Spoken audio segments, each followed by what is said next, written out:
Hello, today let's look at an interesting problem. Given that e to the x prime is e to the x, that is, the derivative of e to the x is itself, prove by definitions only that the function the natural log of y is differentiable when y is greater than 0, with its derivative being 1 over y. Of course, this is a famous formula from calculus. The point of this problem is to show this through definitions only. We're not going to use differentiation rules or the inverse function theorem. The latter approach is usually the one taken by most textbooks, for example, the famous textbook written by James Stewart. That is, it appeals to the inverse function theorem first and then applies implicit differentiation. Well, we're going to use first principles only, and actually understanding our problem today will make understanding the proof of the inverse function theorem a lot easier. Before we look at the actual proof, let's first look at an attempt. It says, let x equals to the natural log of y, and x naught equals to the natural log of y naught. Then the natural log of y prime, evaluated at y naught, equals to the limit of the natural log of y minus the natural log of y naught over y minus y naught as y goes to y naught. So the first step is nothing but the definition of derivatives. And the next step says, our desired limit is the limit of x minus x naught over y minus y naught as y goes to y naught. And this is also perfectly valid. It's nothing but substitutions, as we replace the natural log of y by x and the natural log of y naught by x naught. And the next step says, this is just the limit of x minus x naught over e to the x minus e to the x naught as y goes to y naught. Again, this is just a substitution. We let x equals to the natural log of y. Therefore, y is just e to the x. We let x naught equals to the natural log of y naught. So y naught is just e to the x naught. So the first three steps are either just definitions or substitutions. Nothing controversial here. And then comes the more questionable step. It says the limit in step 3 is 1 over e to the x prime evaluated at x naught. Okay, we will look into that shortly. And if we accept that, then we can use the derivative formula for e to the x. So we get 1 over e to the x naught, which is 1 over y naught. And that's the formula we want. The natural log of y prime is 1 over y. So to analyze whether this argument is complete, we have to scrutinize step 4. The denominator in step 4, that is e to the x prime evaluated at x naught, can be written as the limit of e to the x minus e to the x naught over x minus x naught as x goes to x naught. This is again the definition of derivatives. So it seems like going from step 3 to step 4, we first performed an algebraic sleight of hand. That is, we brought x minus x naught down to the denominator. And also, perhaps a bigger gap of reasoning is that we change the subscript of the limit sign, y goes to y naught, to x goes to x naught. This is very sneaky and requires a justification. So this is our analysis on what's missing. The blue steps here are added to highlight the gap in reasoning. So in our analysis, the first 3 steps are exactly the same as the first 3 steps in the attempt. The first blue step is the algebraic sleight of hand.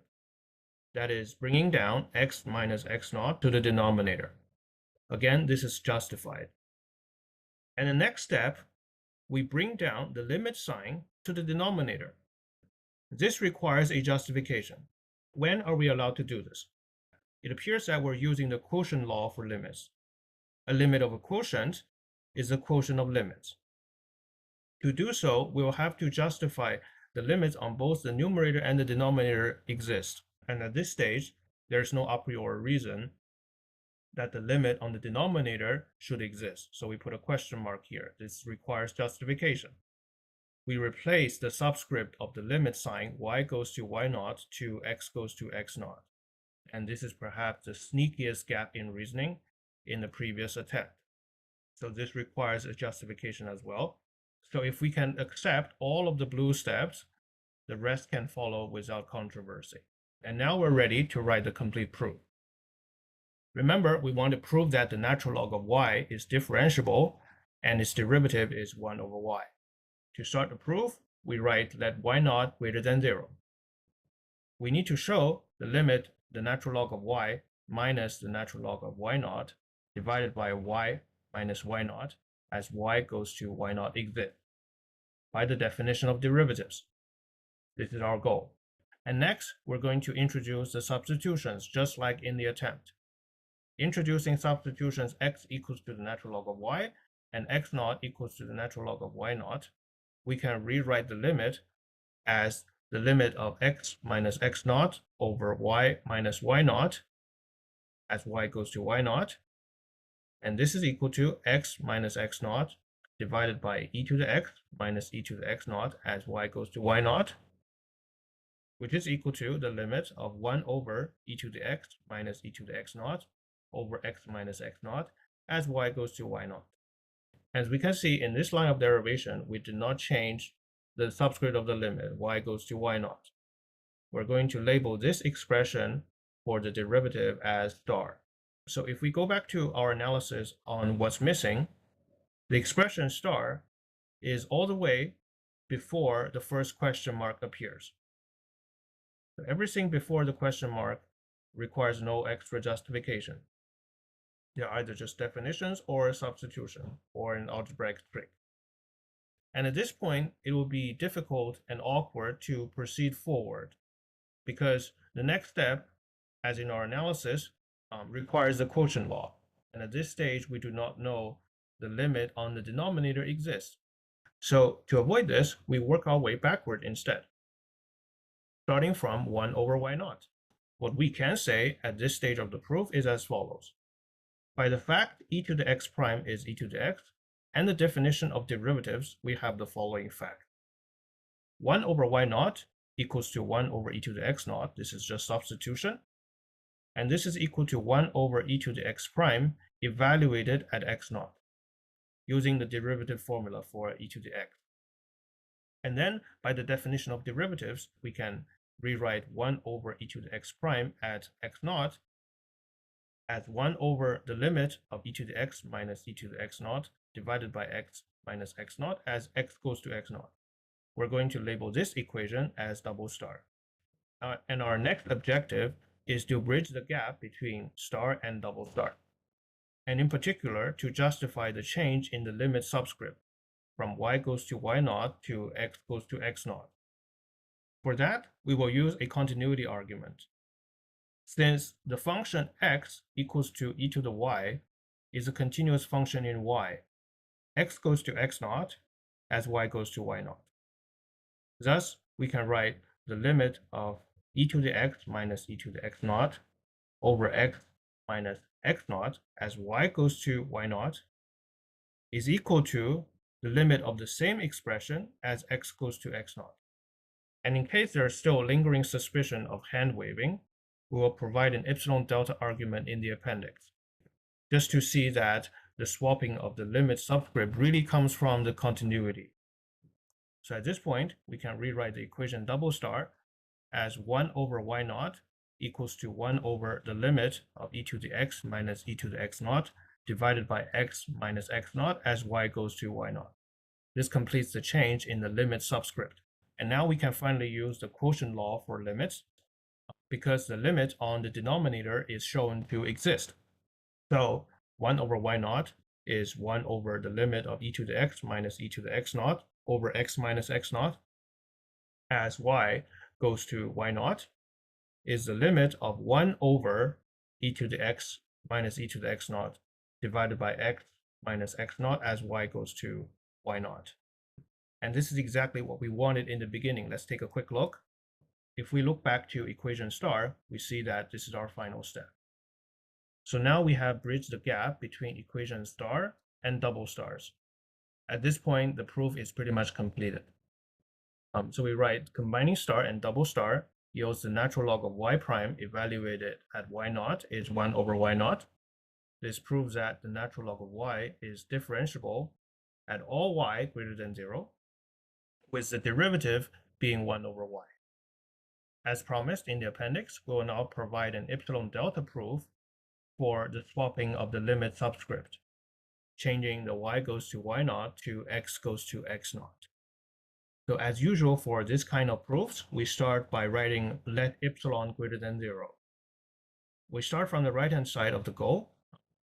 Since e to the x prime at x naught is e to the x naught, by the definition of derivatives, we have the limit of e to the x minus e to the x naught over x minus x naught, as x goes to x naught is e to the x naught. Then, by the definition of limits, there exists a delta greater than 0, such that if the absolute value of x minus x naught is greater than 0 and less than delta, then we have the absolute value of e to the x minus e to the x naught divided by x minus x naught minus e to the x naught. That is, the distance between the function and its limit is less than epsilon. And this is nothing but the epsilon delta definition of limit, a very classic definition. And now we're going to appeal to continuity. Since the function x equals to e to the y is continuous at y equals to y naught, by the definition of continuity, there exists a delta prime greater than 0, such that if the absolute value of y minus y naught is less than delta prime, we have the absolute value of x minus x naught is less than delta. Again, this is the classic definition of continuity. It basically says that the function value will only produce a small change as long as there's only a small change in the input. And bear in mind, the delta here, the one my cursor is pointing at right now, is the same delta as in the previous line. So our goal really is to connect the flow, if you wish, of these implications. So you can go from y being close to y naught to this quotient close to e to the x naught. That's the idea. And to swap the limit subscript, we also need y to not equal to y naught. That's part of the definition of limit. So we write, suppose the absolute value of y minus y naught is greater than 0, less than delta prime. This very same delta prime in the previous line. So on one hand, since y minus y naught is less than delta prime, we have x minus x naught less than delta from the previous implication. On the other hand, since y minus y naught absolute value is greater than 0, y is not equal to y naught. And by the fact that the function x equals to e to the y is injective, x is not equal to x naught either. Recall that a function is injective if different inputs produce different output. So together we have x minus x naught absolute value less than delta, and also x does not equal to x naught. We can rewrite the two inequalities together simply as x minus x naught absolute value greater than 0 less than delta. And now we're ready to make use of this implication we had earlier from the definition of limit. So because we have this implication, x minus x naught absolute value greater than 0 less than delta implies the quotient minus e to the x naught absolute value less than epsilon. And now we have the front part of this implication. So we have the quotient minus e to the x naught absolute value less than epsilon. So let's think about what we have done here. We started from supposing that y minus y naught absolute value is greater than 0 less than delta prime. And we're able to derive that the absolute value of the quotient minus e to the x naught is less than epsilon.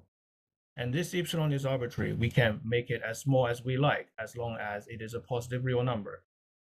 So to summarize, since epsilon greater than 0 is arbitrary, we have proved that for every epsilon greater than 0, there exists a delta prime greater than 0, such that for all y, if y minus y naught absolute value is greater than 0, less than delta prime, we then have the quotient minus e to the x naught, taking absolute value, is less than epsilon. Therefore, by the definition of limits, we have proved that the limit of the quotient as y goes to y naught is e to the x naught, which is the same as the limit of the quotient as x goes to x naught. So this justifies the swapping of the limit subscript using an epsilon delta approach. So that's it for today's video. Thank you very much for watching. I hope you find this useful, and I'll see you next time. Bye.